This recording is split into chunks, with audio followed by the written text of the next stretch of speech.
Hello, friends, and welcome to Take Two with Jerry and Debbie. I'm Debbie Georgiani, along with Jerry Usher and you. This is your show. This is where we take a fresh look at ourselves and the world around us, and we're going to dive right into this very interesting topic and hope you weigh in on it. Hi, Jerry. How you doing? Doing well, Deb. Thank you. Good to be with you. Yeah, it's good to be with you as well. Seeing that nice harmony, nice balance, everything's good.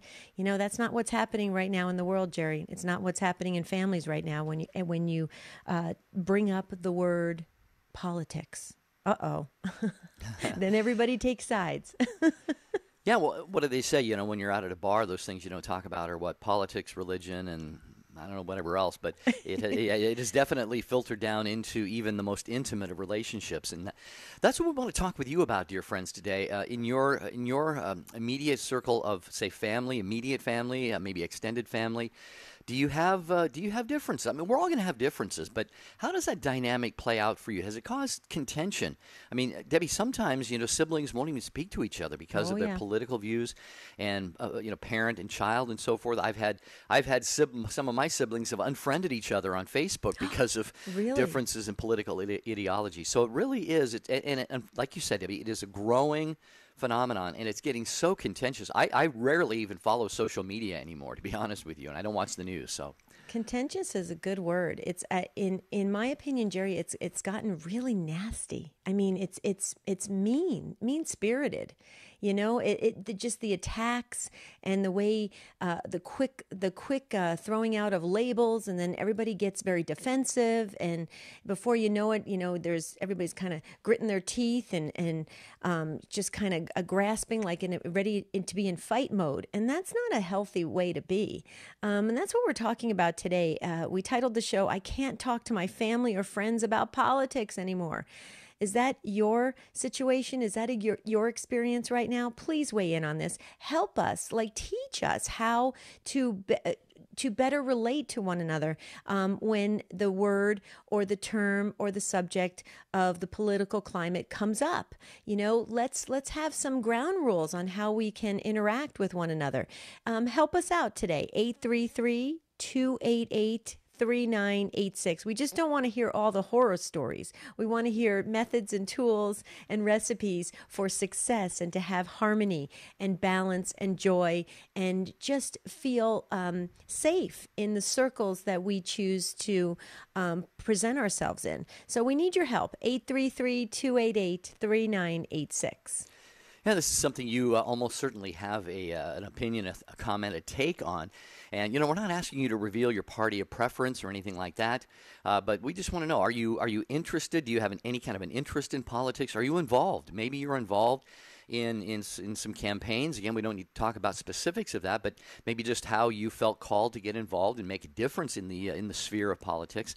What happens when you are amongst your family, or even at the office, and a political conversation breaks out? What do you do? How do you react? Do you retreat from such conversations, or do you calmly and politely interject, and get involved and be a part of that little give and take? What is your philosophy about approaching conversations like that? Again, it's 833-288-3986. And Debbie, there are other ways people can get their takes on the show as well. Yeah, you can text us. You text the letters EWTN to 55000. You wait for a response, and you put your first name in, your question or your comment, and we'll be happy to put that into the discussion. You can email us, take2 at EWTN.com. You can also weigh in on YouTube, Facebook, Twitter, which way you can reach us by social media. Please do so. I had like a Peter Brady moment there. Did you hear my voice crack? You know why? Right. I have horrible allergies right now. How are the allergies where you live in the desert in California? Well, I have awakened each of the last several mornings very, very raspy, thinking, oh my goodness, am I going to be able to do the show? So yeah, it's very much the same. Yeah, I know, it's strange, and I'm doing the honey and the lemon, but I'll tell you what, we need some prayers, folks. But weigh in on this. This is an important topic. This came to us as a suggestion from one of our listeners who said, can you please ask the Take Two family to give us some suggestions on how we can relate to our family members and friends without alienating them, without really hurting them, because you can get really vicious when it comes to political discussions. So please don't sit this out. If you have some useful tools that we can benefit from, now's the time to call in. Don't wait till the end of the show, because one thing that Jerry and I we cannot stand is that if we leave you hanging on the line and the clock just runs out. That just bothers us terribly. In fact, it just pretty much ruins our day. But don't worry about it. No guilt there. 833-288-3986. That's the number to call to get on your show, Take Two, with Jerry and Debbie. Maybe you're the type you just agree to disagree. You know, you don't want to get into any kind of heated debates or conversations with anybody else. So you just say, hey, you know what, let's just leave that off the table. Or, and another question too is where do you get armed with information? Where do you get your facts about political goings on? Because we've got the so-called liberal media. We have the excuse me, there I go, Debbie. Excuse me. I gave it over to you. Sorry about that. And we have the so-called conservative media. We have social media. We have fake news. We have all of this stuff. So how do we give us your take on how you think we should sift through all of that and finally get to the core nuggets of what is really being said and what is really being done? So Right. this conversation can go in 1,000 different directions. Yeah, so that we really need your help, and you get to decide which direction you'd like to take this conversation. We'll go along with you as long as it's beneficial, and it always has been in over 3 years that this show has been going strong. Jerry, I think you would agree with this, that the hysteria that's happening with all the political climate is definitely being hyped up by the media, and that really is a problem, because when people are relying on that, people do things for, not EWTN. We're here to speak the truth with charity and clarity. But, there's other secular media outlets that are really there for the ratings and trying to get as many viewers as possible. And they're saying a lot of things that are really causing people a lot of stress that's really unnecessary. Would you agree with that? I mean, you've been in media since before time. Well, I would say, yeah, it's just really become so very, very ugly, really, to be honest with you. And yeah, with the proliferation of different forms of media now, anybody can be a newscaster. Anybody can have a blog. Anybody can have their own sort of news channel, I guess you might say. And then, of course, the mainstream media, they are, I've said this 1,000 times, their main purpose is to make money. They want to make money. So what is going to make money? Well, let's set news aside for a second. Let's just look at programming, mainstream programming. If a program, a new program debuts, if it does well, it stays. If it doesn't do well, they end it. They cut it and stop airing it. Well, what determines doing well versus not doing well? Viewership. And of course, viewership means ratings. Ratings mean ad dollars. And of course, the same thing, you can just lay that whole framework right over the top of news and what's reported in politics as well. So anyway, Deb, we got a lot of calls to get to. We're going to get to them here. 833-288-3986. Take Two with Jerry and Debbie on EWTN Radio. Jumpstart your faith. Now coming to a parish conference or retreat near you, world-renowned Catholic radio host Jerry Usher. It's not enough to stop doing whatever it is that's keeping you from union with God. For most of us, there are serious issues that need to be addressed first in order to be able to embrace that life of virtue. All those things we're all called to, but which every one of us struggles to achieve. Invite Jerry Usher today. Contact thirdmillenniummedia.com. Christ is the answer, with Father John Riccardo. John 6, verses 48 to 58. Jesus says, I am the bread of life. Your fathers ate the manna in the wilderness, and they died. This is the bread, meaning me. This is the bread which comes down from heaven, that a man may eat of it and never die. I am the living bread which came down from heaven. If anyone eats of this bread, he will live forever. And the bread which I shall give for the life of the world is my flesh. At which the Jews disputed among themselves, saying, how can this man give us his flesh to eat? They're scandalized by this. How is it that we're not? How is it that we just hear this and go, oh yeah, I know that passage? They're just outraged and at least perplexed. Sane people, inspired teachers, wise men, prophets don't say things like this.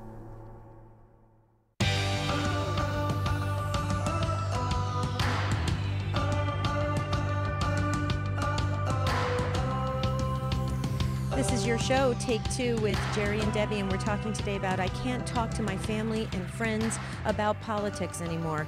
So that's what we're asking you to weigh in on. And make sure, when you do, keep in mind that this is a Catholic show, although we have a lot of non-Catholics, a lot of non-Christians that listen and partake in the Take Two family, and that's wonderful. But keep that in mind. Keep your faith at the forefront of how you maybe answer this question, and it could help all of us walk away a little bit closer to God. Jerry, just real quickly, I just have to highlight Catholic Answers Live. You know how I love the show. Tonight at 6 Eastern Time, the first hour is Carlo Broussard, absolutely amazing on truth and tolerance. And then Matt Fradd is the second hour. So please, folks, Catholic Answers Live tonight, 6 Eastern. You got to check it out. Two great, phenomenal speakers and authors. And oh my goodness, it's just a wonderful show. And that's a show that you definitely walk away a little bit changed, a little bit closer to God. So I just wanted to highlight that. Okay, I'm ready. All right. Going to go to your phone calls. And first up is Miguel in Decatur, Georgia. Miguel, thanks for calling Take Two with Jerry and Debbie. How are you? Has changed on topic. The danger is it needs courage. If we're lied to by the authorities, do you agree with me? If we're told to assimilate, if we're told to be Catholic, but we have to agree with murdering the fetus if we're in a Catholic setting. It's beyond anything I've ever studied. I teach law and to other law professors. And I've dug into things that are not in any prophecy where you just connect the dots. It seems like the United States is in total criminal murder chaos mode. I don't know. Do you agree with me on that? Well, I'm not sure what you mean by that, Miguel. Who would you say is doing the criminal murdering? Every corner of every city in the United States, of every street, of every back alley, is covered by dangerous, drug-pushing murderers, killers. Okay, yeah, I'm not sure how does that tie that in for us, Miguel, if you would, in this conversation about discussing politics with people. Are you saying the politicians, our political system should be doing more or things differently to rid our nation of those types of evils? You still with us, Miguel? Okay. I think maybe Miguel dropped off the line there. So if you get a chance, Miguel, give us a call back. It was intriguing where you were going. Debbie, I don't know. Did you get a sense of where he was going with that? Well, when he said that he he teaches law, it's very interesting. I think I would love for Miguel to call back. But if where he was going is that we have a real fundamental problem in the U.S. where he started off with as Catholic Christians, Jerry, are non-negotiables, and for the unborn, to protect the unborn against euthanasia. I mean, it goes on and on. It's interesting if he's saying that we've lost that at the very beginning, at the very heart.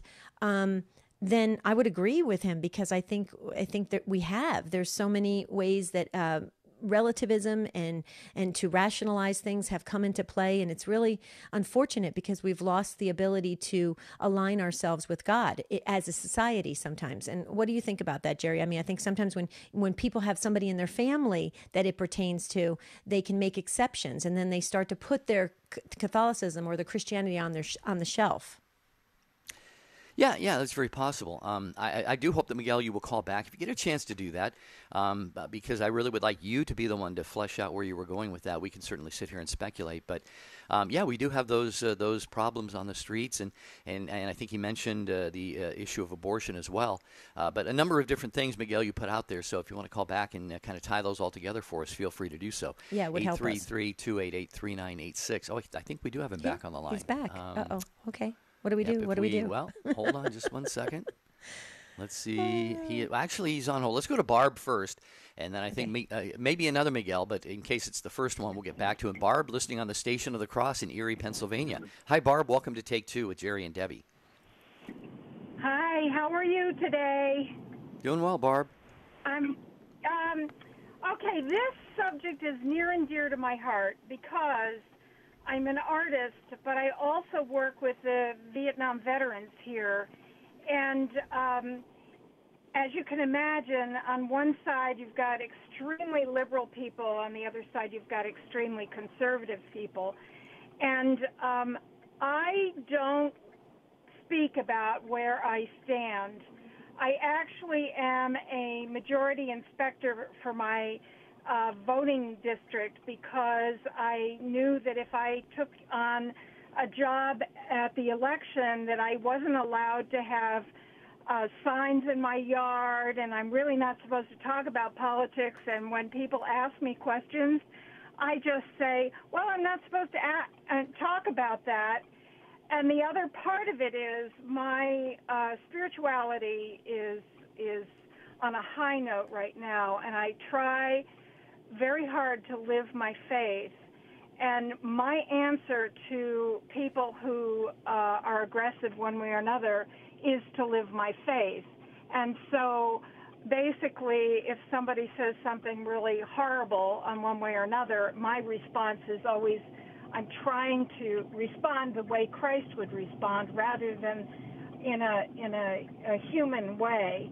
And so it turns out that my friends just don't bother talking to me about the political climate because they know I'm not going to answer them.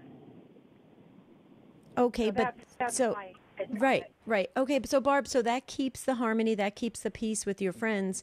But so Right. is it safe to assume that they kind of, I guess, for lack of better terminology, do they know where you stand? I mean, that obviously they know where you stand because that's where this whole problem is happening. Everybody's dividing up and picking sides. Right. Do your friends think that you're just kind of like more of an independent, if you will, and you kind of pick and choose, or have they said, oh, that's Barb, she's a conservative, or oh, that's Barb, she's more liberal? They actually know where I stand only because they know that I'm a practicing Catholic. Okay. And so for that reason, they'll know, for instance, that I'm pro-life. They won't talk to me about pro-choice because they know that I'm pro-life. And I do have relatives in my family who are gay and married, and I love them dearly, but I just can't talk to them. I think we have to express love of humankind at all times because it is a dangerous time, and if you respond in hostility, you're going to get hostility back. And so what you really need to do is to keep reminding people that we're all children of God, and that even though we, take stands, it's not, we should be dialoguing. That's what our country is based on, compromise, and we're not doing it. And that's the danger. And I'm very politically savvy, and that's where our political situation now has nothing to do with compromise, and that's why we're in danger. But personally, I've got to keep the peace. That's how I feel. Okay, so peace at any cost. That's all I have to say. Right. Well, but Barb, Yes. you started off your call where you said you lead with your Catholic beliefs. You lead with Catholicism, and I think so. And you clearly said that people know where you stand based on your Catholic beliefs. And I just wanted to say real quickly, because I just got a text message real fast that somebody said, "Can you please just give the Catholic non-negotiables?" The non-negotiables are abortion, euthanasia, embryonic stem cell research, human cloning, homosexual situations, marriage, yeah, and then that's it. Okay, so those are the non-negotiables, and it sounds like your family and friends understand your position or stance on those issues. Am I correct to Did I get that right or no? Yes, they do. Yeah. Okay. Yes, they do. They do understand it, but I'm not. I'd rather work I work with inner city kids, and I'd rather work to make their lives better, and that's how that's my ministry, is to work in that way. But I'm not the kind of person who will get in March. I just can't do that. I talk one-on-one with people, but I won't get into a shouting match. I just won't do it. I won't do it. Yeah, and Barb, that's beautiful. The fact that you do, though, and really, to be quite honest, marches are great, and the March for Life is fantastic. I've marched the March for Life many, many times, and I say, let's do it, and let's get not only 500,000, let's get 5 million people there, and it makes a huge statement. But really, I think when it boils right down to it, when you are able to have that one-on-one dialogue with somebody, then you are really looking right into somebody's eyes, and the eyes are the window to the soul, and you can really get into them, and they can absorb what you're saying, and you could do so in charity. You can have a dialogue. If there are things you disagree on, you can kind of take a step back and say, well, let me try to understand your position. You try to understand mine. So I think it's not an either or, it's a both and, and you don't have to do both. If you're gifted and feel more comfortable doing one, which you obviously do, then I think that's where God has put you, Barb, and just keep on doing that, and one person at a time. If you can have a positive influence, that is just the way that God wants you to do that. So thanks, Barb. Appreciate your call, and keep listening to Take Two with Jerry and Debbie.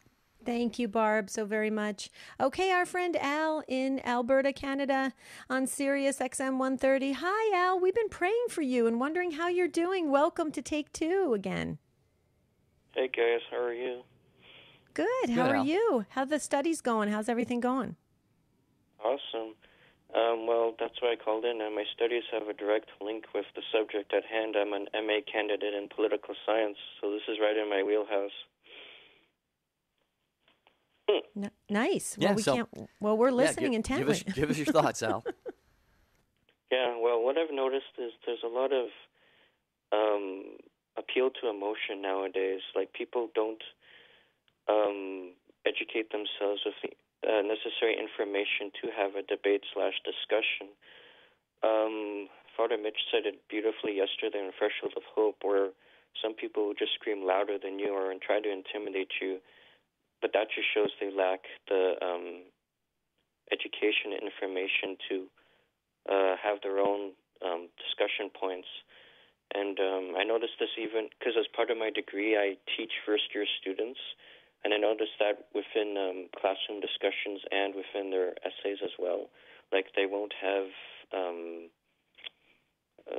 information to defend their points. They'll just be like, oh, yeah, it'll be more of like I said, an appeal to emotion. And I think what I try to do in my personal life is try to be like a peacemaker, like Barb was talking about, where it's more like I see my role as like an educator, where I try to facilitate the discussion as opposed to take sides, because that just makes it more divisive. And I try to underscore the truth in both sides of the argument, because there's usually some grains of truth, because politics is so it relies so much on prudential judgments. You can make a case for almost anything on both sides, like tax policy, fiscal policy, etc. And that's my 2 cents. Well, good, Al. As Debbie said, welcome back to the program, and glad to hear your MA studies are still rolling along there. And, what you were saying reminded me a little bit of, Debbie, you will know Trent Horn very, very well. Trent is an apologist with Catholic Answers. And I love Trent's approach because he does a lot of programs on Catholic Answers Live for people to call in who are atheists or who are pro-abortion or who are not Catholic. And, discussions like that of those natures could easily become contentious and heated and all of that. Trent is very, very dispassionate. He's disarming. And what he does is he just simply asks follow-up questions and lets the person kind of paint themselves into a corner, so to speak. He doesn't do it in a mean-spirited way, though. It's just kind of like, well, let me ask you this. What would you say about this? And pretty soon, maybe a little bit of clarity will come to the person, or it might result in a little bit of frustration with them realizing, hey, maybe their position isn't right. So if I'm hearing you right, Al, you take a little bit more of a gentle compassionate listening approach and let the other person share their thoughts so that maybe they can think through it as they're presenting it. Is that fair to say? Well, you said it beautifully, Jerry. That's the Socratic method. Right. Yeah, I mean, Socrates would always he wouldn't make a clear assertion in his arguments. He would always lead people to question their underlying assumptions in their own argument and see how it's flawed on their own terms. Yeah, I mean that's the way that I would recommend as well, because you're not confronting the person if you make an assertion like, oh, like you're wrong. But if you ask a question, you can get them to see that they think deeper about the issue. Al, I think it's a beautiful way, a healthy approach. It's gentle and loving approach. Way to go. Thanks so much for blessing our conversation today, Al. Keep up the great studies and keep us posted on Take Two with Jerry and Debbie. We'll be right back talking about politics. Father Benedict Groeschel. No Catholic can support abortion, and that Catholics are responsible to take serious action against legalized abortion. The leading Catholic voices are on EWTN Radio. Hi, I'm Doug Keck, and this is an EWTN bookmark brief. I just finished talking with Father Joseph Roche, a friend of ours from the Marians of Immaculate Conception, and the book is Fatima, A Pilgrimage with Mary, published by our friends at Marian Press. Tell us, Father Joe, give us an overview of what this book's about. Well, it's a beautiful picture book, what we call a coffee table book, with some beautiful pictures of the shrine of Our Lady of Fatima, and it tells the story of the apparitions of Our Lady that took place 100 years ago. It tells us about the situation in the world today. And Our Lady is really in this book taking us on a pilgrimage, helping us to meet her son Jesus, helping us to recognize that the heart of the world is Jesus and the Eucharist, and that if we open our hearts to him, we can do our part to change the world. The book is Fatima, A Pilgrimage with Mary by the Marian Press, available through the EWTN Religious Catalog. EWTNRC.com is a place you can find it. This has been a Bookmark Brief. Thanks for stopping by. EWTN Radio Classics is our 24/7 teaching and devotionals channel straight from the EWTN archives. Go Classic with EWTN Radio Classics online at EWTNradio.net and on the EWTN app. The wisdom of Mother Angelica. Have you ever been so grief-stricken and so heart-sick that you can't see God? You can't see God in the tragedy. You can't see God in that cross. You can't see God in that sin. Why? You're enveloped in that grief. You're enveloped in fear. And God is out the window. You don't see him standing right next to you. EWTN. Live truth. Live Catholic.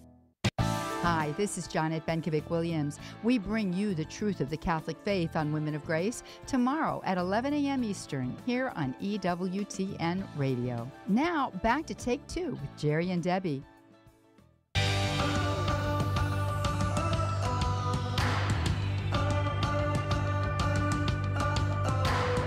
Always great to have you with us, and we thank the show team, Rich, Jeff, Matt, our affiliates. Thanks for carrying the program, and you, the Take Two family. And we always say that you drive the program. Today we're talking about politics. Boy, oh boy, we're in a midterm, what do they call it, a midterm election or whatever.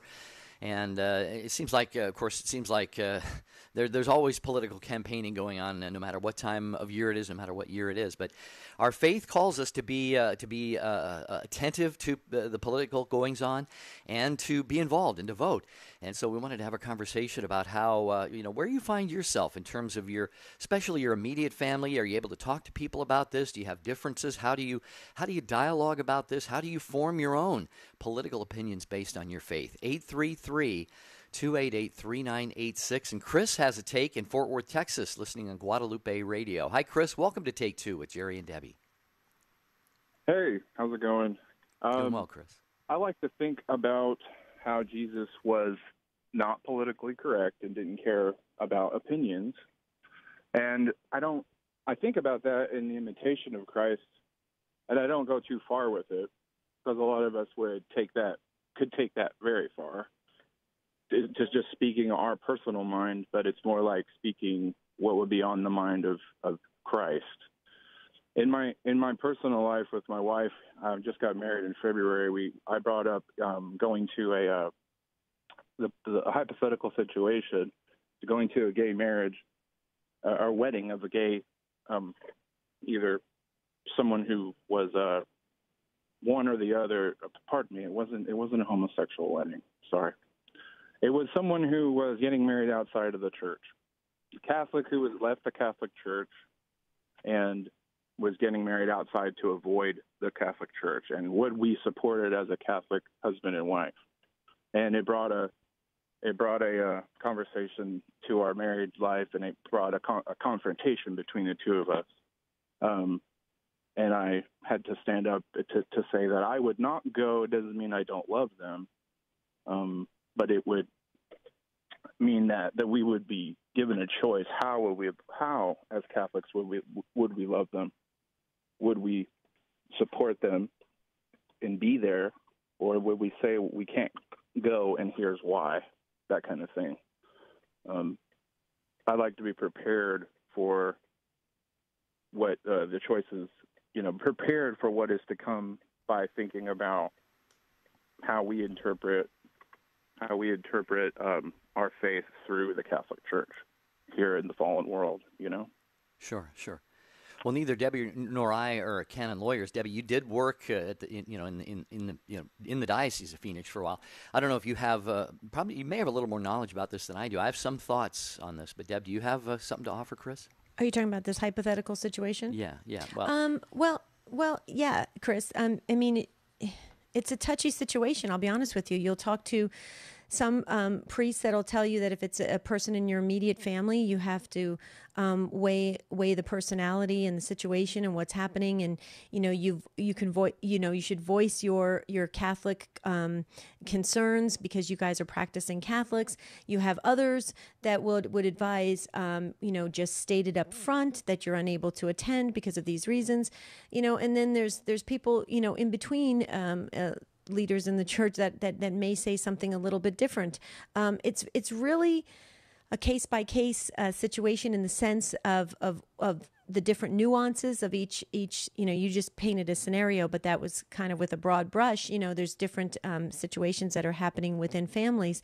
It's a tough situation. I wouldn't want to be in that situation, but I don't know Jerry, if you want to tail onto this. I mean, wouldn't you agree that you'll get some different views on how to handle it case by case, depending on the person's family situations and the dynamics of the family? My understanding, Chris, is that there's nothing wrong. I mean, it's actually the right thing to do is to lead with our Catholicism, and you do that with charity and clarity. I said that at the beginning of the show, and there's ways to express what we believe without looking like we're self-righteous or very we stand apart or we're better than other people. We simply have to be honest in our faith. And I don't think there's anything wrong with that in every single situation. That's my personal feeling on it. I would advise that if I was in spiritual direction, that's what I would say. Lead confidently with your Catholicism and not worry about the backlash. What do you think, Jerry? Yeah, I was going to say, Chris, it's really a prudential judgment. And what I mean by that is, if this were say you had a practicing Catholic who was marrying a non-Catholic, and she insisted that they get married outside of the Catholic Church, say out in the middle of a field or in a Protestant church or something, then that would be a little bit different. I think the way you described it was this is someone who was once practicing Catholic has kind of left a practice of the Catholic faith, so no longer really recognizes himself as a Catholic. That does have a different set of circumstances, and I'm basing that on an article that I am looking at here, and I'm going to post this on the Take2Show.com website from EWTN's National Catholic Register. And there is some quotes from a Father Angel or Angel Perez Lopez, and he is advisor and assistant professor of philosophical ethics at St. John Vianney Seminary in Denver. And he says this, he says, the whole issue demands an exercise of the virtue of prudence. He says a great number of important circumstances may change the moral scenario. On the one hand, one certainly wants to avoid cooperation in evil and scandal. And this is a quote by him. By attending these marriages, you don't want to give the impression that you approve of their not following the canonical form of marriage. And he added, you need to make it clear, and Debbie was talking about this, that you do not agree with that. Moreover, one should avoid being an active participant in the ceremony. But he says, on the other hand, Under certain circumstances and keeping with what was said above, there could be good reasons to attend such weddings, Father Perez Lopez pointed out. In some cases, Father Perez Lopez said, a civil marriage may be the first step, get this, a first step for a couple in recognizing the importance of marriage. Recognizing that step and inviting couples to the sacrament of matrimony could be valuable. He says you want to maintain a good relationship to keep the door open to help lead them back into the church. But ultimately, like I said, Debbie and I are not experts in canon law. I'm just quoting from that article there. And Chris, you may actually even want to contact somebody in your local diocese just to get a real certain and surefire answer on this. What do you think, Chris? Thanks. I appreciate y'all's feedback. May I bring up one other issue, and I think this will be quicker and maybe pertain more to your subject today. I got caught off guard getting on the air. My wife and I, being newly married, we are practicing NFP, and we hang out with a lot of non-Catholic Christians. And a very young couple of non-Catholic Christians is in a Bible study with us, and they use birth control, and we don't particularly evangelize during the Bible study unless it comes up, which it has. And where I tend to think of big picture things with me and my wife, like evangelizing our faith, the tenets of our faith, the non-negotiables, my wife will be the individual. So she's do the individual work here and there. She got to talk to them about the beauty of NFP and how it helps us become more more self-control over what happens to our body. And I wanted to leave it at that, and how some of us are called to do bigger evangelizing, and some of us are called to do the individual, and how when we have both when we have one and the other, you can reach the most people. And celebrate the 50th anniversary of Humana Vitae today. Well, Chris, it sounds like you're just relying on each other's strengths, and I think that's wonderful. And here's the thing, that's exactly true. And again, I just wanted to stress this: if we just lead with our Catholicism and what it does in our lives, if we just speak from our firsthand experience of living out the faith, okay, others will better, I think, accept it, absorb it, and understand it, rather than us, dictating how it should be. Okay, and it sounds like the beauty of what you have is, like you said, you maintain that big picture of the non-negotiables. Your wife can get into the one-on-one discussions, and she just shared what it does in your life and the beauty of it. Absolutely, and that's how people come to know and fall in love with the beauty of the Catholic faith. So I think this is a very healthy call and a discussion that we're having, because I think it can help all of us better. We all have situations, we all have family members and friends where everybody has a different set of circumstances in their life. Okay, and so the way we conduct ourselves is really the most important aspect when we're entering into these conversations or these situations. Chris, that was an awesome call. Thank you so much, and thank you for being a strong defender of the faith. And that's wonderful. Thank you. All right, take two with Jerry and Debbie talking politics today, and of course tying it into the faith. And we always want to bring our faith to bear on anything that we do, say, think, how we vote politically and so forth, and our conversations about politics. And they seem to be always front and center. There's always something brewing and stirring and heat and light and tension and contention and all of that. So how do you handle those conversations that are inevitably going to come up, especially within your family, your extended family, even your coworkers, and perhaps even your neighbors? 833-288-3986 as we go next to Barbara in Houston, listening on Sirius XM 130. Hi, Barbara. Welcome. Hi, Jerry and Debbie. Thank you for taking the call. This subject of politics and what it's been doing to us as a whole in America with regards to family and friends is so disheartening. But I have to say that, how I've handled it is to just from the onset, if there is a discussion going on and politics comes up, it has helped me to just state very clearly in a non-confrontational way my Catholic faith, and this is how I I filter what's going on in the world outside and how I allow it to affect me in my actions and my thoughts. And I think, Debbie, what you said, I'm going to embrace it even more, leading with clarity and charity. I think that's just perfect. Well, thank you. But I actually got that from it's actually the tagline for the Station of the Cross in Buffalo, New York, in the Boston area, in Rhode Island, in Pennsylvania. Their tagline is truth with clarity and charity. And I've often meditated on that. And I thought that is absolutely beautiful, because that's what we're called to be and to do as Catholics. And so thank you for recognizing that. But I'm gonna point that compliment over to the Station of the Cross. But you're so right. And I think if we do that, if we just state our ground in a non-confrontational way, we can bring peace to any situation just by letting people know where we stand. See, I don't think arguments are beneficial. I really don't. I think people walk away feeling really, they don't feel valued. They don't feel heard. They don't feel accepted. They're defensive. It's not productive to just, what's the point? Why not just state where we're at as Catholic Christians? Jerry, what do you think? I couldn't agree more. Yeah, I think that you touched upon that beautifully, Debbie, and just be courteous, be kind, be. I think the key is people want to be heard. I think the problem we run into is, especially in something heated like politics, people this creates very, very strong feelings in people, especially because politics encompasses things like moral issues, abortion, same-sex marriage, and immigration, and all of these things, and that's going to really get people.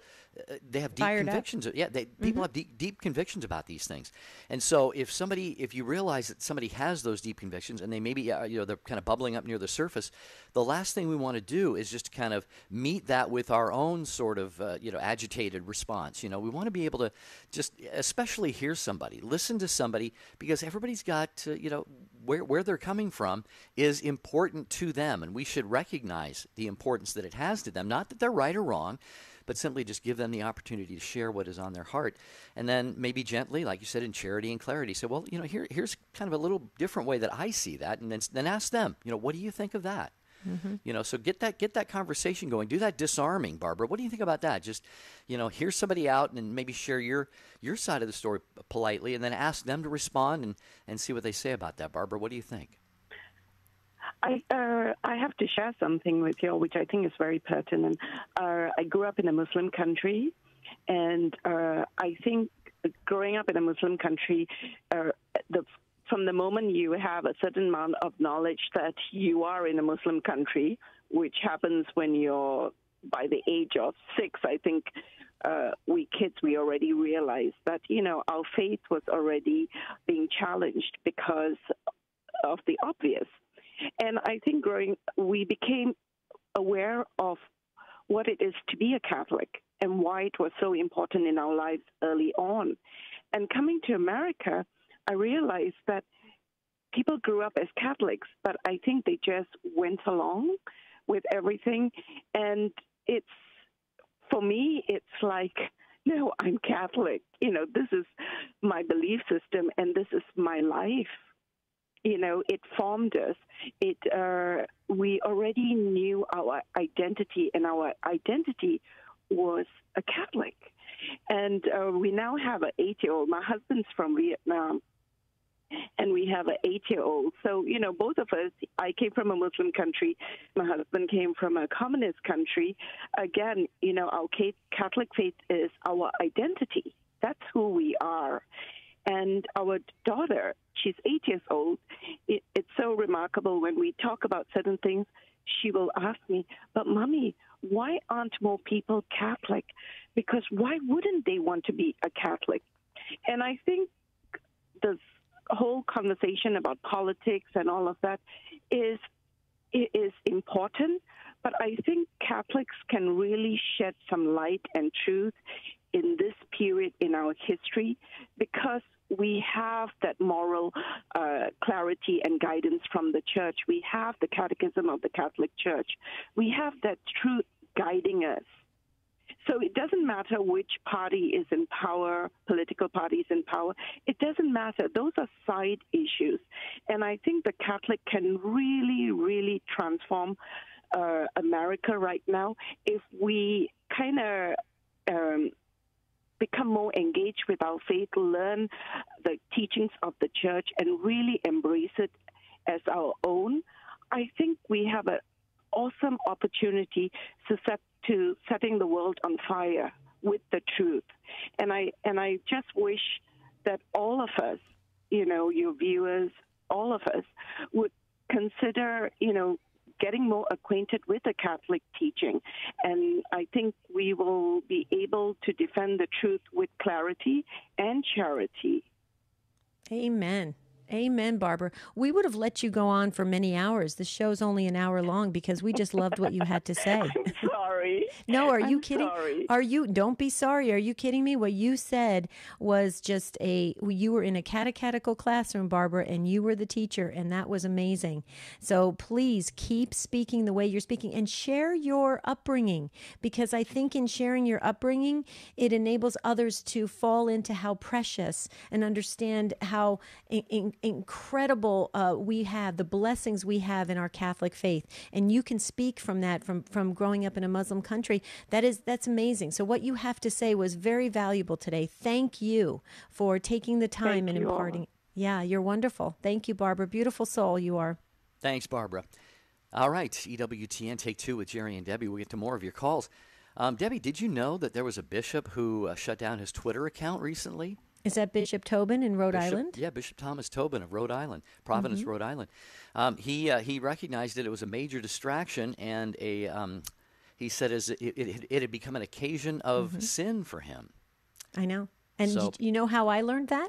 How did you learn that? Church Pop. It came in at 4 o'clock this morning on my inbox, and I thought I wanted to see which bishop deleted their Twitter account because I was going to email him and say, "Way to go, Bishop," because I'm not into Twitter either. Well, yeah, in his last tweet 2 days ago, he said it had become an occasion of sin and an obstacle to his spiritual life. So that's something for us to keep in mind. You're going to find stories like that, folks, on Church Pop. It is a service of EWTN, and there are other articles there as well. Beautiful, beautiful letter by a priest. He canceled his Netflix subscription because of Netflix's hateful and blasphemous salute to abortion that went the priest's letter actually is going viral. And there is so much more. So sign up. You can sign up for free and receive Church Pop from EWTN. ChurchPop.com is where you'll find that. I love it. Thank you for sharing that, Jerry. Tony in Hackensack, New Jersey on the EWTN app. Hi, Tony. Welcome to Take 2 with Jerry and Debbie. What's your take on this? How you doing, folks? Well, I had an experience several years ago with a lifelong friend.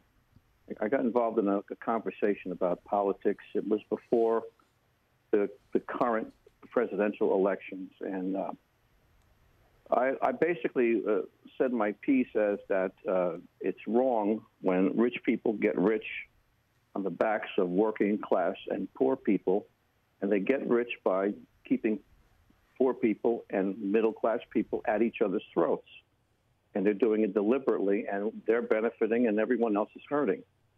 And they got into a little argument, and that was the end of my association with that person. It wasn't my idea initially, but I could not live with that kind of thought that was okay. And I didn't think it was Christian per se or Catholic per se. I thought it was like a humane thought. And occasionally on social media, people will post things that are absolutely not true. Just absolutely complete lies, fabrications. And then for a while there, I just would do the research and post that it was not true. And that was the end of that. But the thing is that all of those people over time have moved away from my contact. Some of them I did myself, some of them they did, because our whole country is polarized. And I don't want to get into the religious aspects of this, because we are in real trouble as far as religion goes in this country. But you did say it was about politics. Right. So I just wanted to say that I really believe that people they have lost the idea that we're supposed to elect our officials and then work together. And our politicians have gotten the idea that freedom of religion means like freedom from religion, that they can't use that. And they just go with what will make them successful in their political field. And I think our country is in real dire trouble. And I don't know what you might have to say about that. I just wanted to say my piece. Well, Tony, I don't think you will not get a disagreement from me, and I doubt that you would from Debbie either, that we are in dire trouble on one level. We always want to remember that, God, Jesus is still on the throne and he rules, but he gives all of us free will. And I always like to say, I don't see anywhere in our church's founding documents or anywhere in our I should say in our nation's founding documents or history, anywhere about the, quote, career politician. And that to me is a big problem because we just have people who just stay in there and it just becomes a career for them. It would be totally different if people would just go in and try to make their positive impact for 4 years or 8 years or whatever and get back to, whatever job they had or career or whatever. But that's a different story. But what you're saying is so very, very true. And, Debbie, I know that you would not disagree with him, that we are in trouble, that we have a mess on our hands. And, the thing is we got to be on our knees. That's where it's really going to have to start. But Catholics have to be involved in the political arena, Debbie. Too often Catholics think, well, you know what, it's spiraled out of control. There's nothing I can do, so I'm only going to be on my knees. But, Debbie, it's not an either or. It's a both and. We have to be on our knees, but then get on our feet and get out there and work and vote and be active in the political process to whatever degree God calls us to be. Yeah. Yeah, it's time. It's time. Thank you so much, Tony. We really appreciate your call today. It definitely enhanced the conversation about talking politics with our friends and family. I just have to say real quickly, Jerry, because if Barbara's listening, Barbara, if you're still listening, in Houston, Texas, Helen, our friend Helen in Idaho weighed in and she says, hi, the lady who was born in a Muslim country, married to a man from a communist country, what she said is so special and important. Can you post it on the website or Facebook page? Awesome. What she said should make all Catholics reflect on how they practice their faith and how blessed we are to be Catholic. See, the Take Two family steps up. We support one another, affirm one another. Barbara, see how your call is already impacting others? I agree with Helen. Way to go. And again, Tony, thank you so much for your call as well. Jerry? Yeah, well, our friend Jane emailed in and said, I tell people I'm not Republic or Democrat. I'm apostolic.